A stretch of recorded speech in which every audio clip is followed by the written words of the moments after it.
Tomorrow, the Senate will vote on competing plans to reduce health care costs. Our top story tonight. Thanks for joining us. I'm Sarah Diamond. And I'm Casey Marler. Republicans and Democrats have each introduced their own proposals. At this point, it doesn't appear either plan will have the 60 votes needed to pass. Democrats want to extend tax credits tied to the Affordable Care Act, while Republicans have proposed health savings accounts for some Americans as an alternative. Meanwhile, in the House, GOP leaders announced they will put their own health care bills on the floor next week. News Channel 11's Jeff Keeling spoke with local lawmakers to get their perspective on the health care debate. Jeff? Yeah, thanks, Casey. Sarah, senators were on the floor today debating the issue. I spoke to Virginia's Tim Kaine and caught remarks from Tennessee's Marsha Blackburn, while a woman whose insurance comes through the program told me she believes most Americans don't want the issue to be a political football.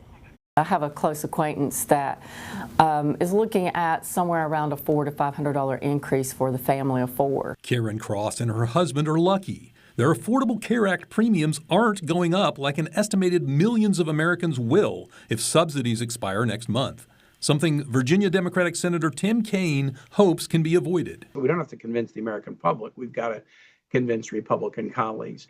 If proposals fail, then talks continue.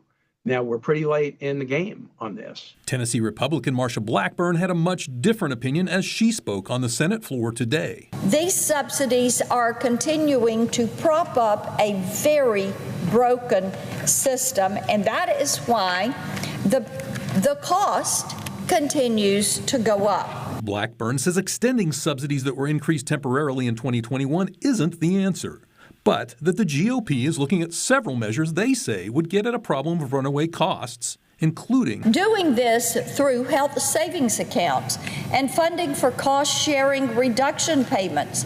Cross and Kaine both say an extension of the subsidies doesn't have to mean an end to the debate about the program. The system could be improved greatly, but we don't have enough time to improve it. You know, that at this point, you got to take care of the people who are going to be unable to afford to live starting January. We are willing to work on longer-term reforms, but we have been pushing extension since the Republicans passed the reconciliation bill in June. Cross is trying to avoid cynicism. I do have hope.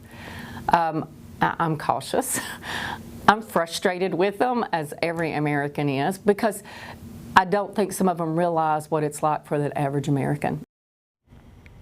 Several proposals are also circulating in the House of Representatives. If both chambers can agree on a deal, it would head to President Trump's desk. The president hasn't said whether he'd sign off on any bill that extended those subsidies.